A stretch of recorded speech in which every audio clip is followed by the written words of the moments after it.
Assalamualaikum warahmatullahi wabarakatuh. Anak-anak, selamat pagi semua. Semoga kalian dalam keadaan sehat dan selalu melaksanakan 3M. Hari ini kita lanjutin lagi ya, bangun ruang sisi datarnya. Sekarang bagian ke-7. Nah, anak-anak disiapkan alat tulisnya untuk mencatat dan simak dengan baik video berikut. Ini adalah tujuan kalian setelah mempelajari bangun ruang sisi datar pada diagonal balok. Nah, sebelum ke materi, Ibu ingatkan lagi mengenai unsur-unsur balok ya. Yang pertama adalah titik sudut. Nah, jumlahnya ada 8, dia berupa titik ya yang berada di pojokan sudut pojokan balok. Ada 8 sama kayak di kubus. Kemudian yang kedua adalah sisi. Nah, dia bentuknya persegi panjang, bidang persegi panjang ya. Dia jenisnya ada 3, jenis depan dan belakang, dia ukurannya sama ya. Kemudian ada lagi yang di kanan dan kiri, itu ukurannya sama, beda dengan yang tadi, tapi mereka berdua sama. Kemudian yang atas dengan bawah itu ukurannya beda lagi, tapi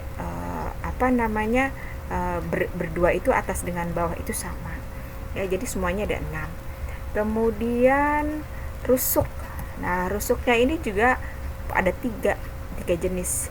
Yang namanya panjang. Panjang ini adalah garis, bentuknya garis.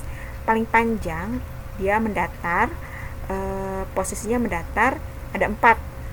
Oke ya. Kemudian lebar, ini mendatar juga tapi lebih pendek dari yang tadi. Makanya tadi namanya panjang, yang ini lebar, bukan pendek namanya ya, tapi ini namanya lebar. Ini juga ada 4 ya. Kemudian ada lagi yang namanya tinggi. Tinggi ini dia tegak lurus dengan panjang dan lebar, maka disebut tinggi ya. Ada 4 juga, jadi semuanya ada 12. Oke ya, kita lanjutin lagi.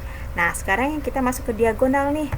Diagonal sisi atau disebut juga diagonal bidang karena berada di bidang ya. Nah, dia berupa garis. Garisnya itu garis miring yang menghubungkan sudut-sudut pada sisinya ya. Nah, ini ada 2 di sisi depan, ada 2 di sisi belakang, ada 2. Jadi 4 itu ya. Keempatnya itu ukurannya sama, panjangnya sama ya. Kemudian ada lagi yang di atas dengan di bawah. Itu juga ada 4 ya. 2 atas, 2 bawah, ada 4.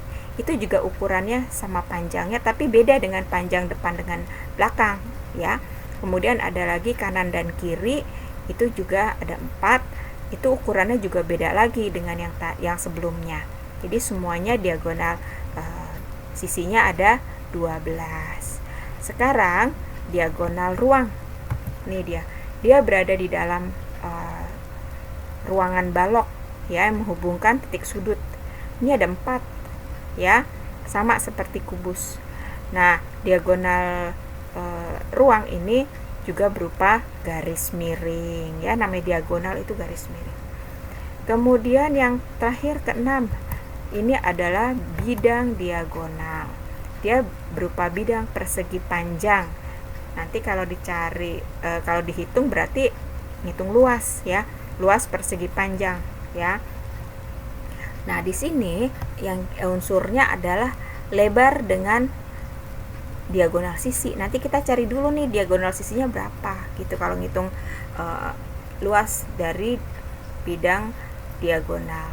Oke ya, kita masuk ke bahasannya. Sekarang diagonal sisi. Perhatikan diagonal sisi AC. Ini adalah diagonal sisi bagian depan ya. Panjang AC dihitung dengan rumus Pythagoras dengan kita melihat segitiga ADC. Ini ADC ya. AC adalah sisi miringnya.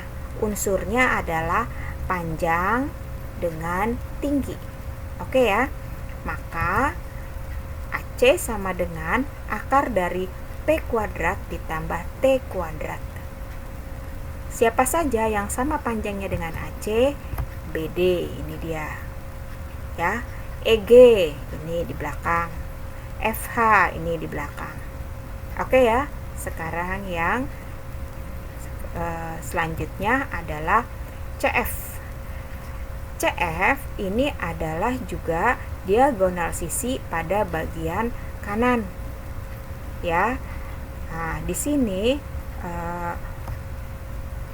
dihitungnya juga panjangnya menggunakan rumus Pythagoras. Unsurnya adalah lebar dengan tinggi. Maka panjang CF dapat dihitung dengan akar dari L kuadrat ditambah T kuadrat. Siapa aja yang sama panjang dengan CF?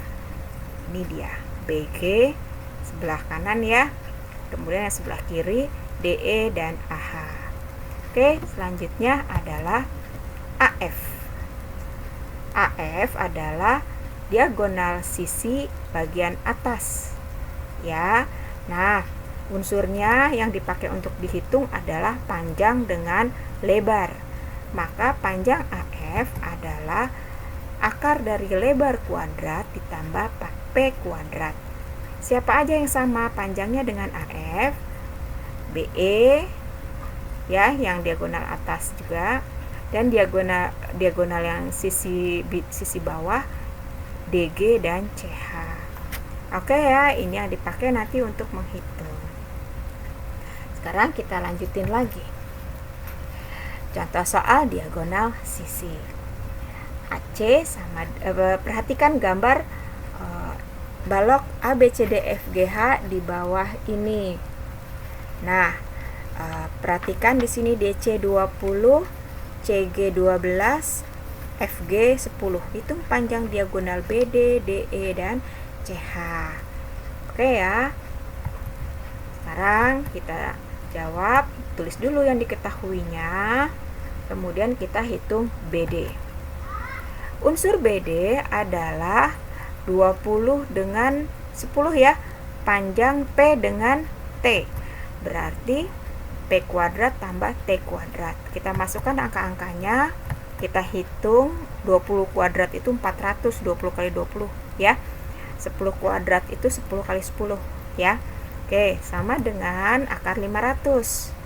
Nah, kemudian akar 500 itu kita cari yang faktor yang kuadrat, berarti 100 kali 5. Ya kan? Kita pisahin nih, akar 100 kali akar 5. Akar 100-nya diakarin ketemu 10. Berarti jawabannya adalah 10 akar 5. Begitu cara ngitungnya ya. Oke, sekarang yang DE. DE ini unsurnya adalah lebar dengan tinggi. Ya, berarti DE sama dengan akar L kuadrat ditambah T kuadrat. Kita masukkan angka-angkanya, kita hitung, kemudian kita jumlahkan, kita cari faktor kuadratnya 4 kali akar 6, 4 kali 61. Kita pisahin jadi akar 4 kali akar 61 ya. Akar 4 itu 2, berarti 2 akar 61. Jelas ya? Oke, kita lanjutin lagi. Sekarang kita cari panjang CH. Oke, unsur CH itu P dengan L. Berarti L kuadrat tambah P kuadrat. Kita masukkan angka-angkanya, kuadratkan, lalu dijumlahkan, lalu dicari faktor kuadratnya ya. Kemudian kita pisahkan, lalu kita jawab. Nah, itu dia. Oke, paham ya? Oke, kita lanjutin lagi sekarang. Jadi, panjang BD 10 akar 5, DE sama 2 akar 61, CH 2 akar 86 cm. Sekarang diagonal ruang balok. Perhatikan gambar balok ABCDFGH di bawah ini. Oke, di sini DC-nya 10, CG-nya 6, FG-nya 8. Hitung panjang diagonal CE. Mana sih CE? Ini loh yang di dalam. Ya, CE-nya yang di dalam. Nah, sekarang kita mulai. Kita jawab. Nah, ini dia. Ibu kasih rumus panjang diagonal ruang pada balok. Akar P kuadrat tambah L kuadrat tambah T kuadrat. Ya. Oke, kita tulis dulu yang diketahui. Kemudian kita masukkan angka-angkanya. Ya. 10 kuadrat itu 100, 6 kuadrat itu 36, 8 kuadrat itu 64. Berarti sama dengan akar 200, ya. Kemudian kita cari kuadrat 200 itu faktor yang ada kuadratnya dari 200 adalah 100 kali 2. Ya kan? Berarti akar 100 kali akar 2, 10 akar 2. Mudah kan ya? Jadi panjang CE adalah 10 akar 2 cm. Mudah sekali ya. Oke, kita lanjutin lagi. Sekarang bidang diagonal. Perhatikan gambar balok PQRSTUVW. Nah, ini beda kan? PQRSTUVW di bawah ini. WV 8, VU 4, UQ 6. Berapa sentimeter persegi luas bidang diagonal SPUV? Ya, perhatikan di sini SPUV bentuknya persegi panjang. UV ini udah ketahuan nih 4 nih, ya. Kalau persegi panjang kali lebar. Ini lebarnya udah ketahuan ini 4. Yang belum tahu ini nih SV. Tapi kan kita tadi udah ngitung nih, SV itu adalah diagonal sisi ya. Diagonal sisi kita tadi udah ngitung panjang diagonal sisi ya. Unsurnya itu 8 dengan 6, ya kan ya. Kayak kita tulis dulu nih. Maka jawabnya tulis dulu yang diketahui ya biar gampang. Kita cari SV, berarti 8 kuadrat ditambah 6 kuadrat sama dengan akar 64 tambah 36 sama dengan akar 100 sama dengan 10 ya. SV-nya sama dengan 10 ya nih. Kemudian baru kita ngitung bidang SPUV. Maka luas SPUV sama dengan 4 kali panjang kali lebar, 10 kali 4 sama dengan 40. Jadi luas bidang diagonal SPUV adalah 40 cm persegi. Nah, begitu anak-anak ya mengenai diagonal pada balok. Oke, selesai anak-anak. Alhamdulillah. Jika terlalu cepat silahkan diulang lagi ya. Jangan lupa kerjakan dan kirim latihannya. Wassalamualaikum warahmatullahi wabarakatuh.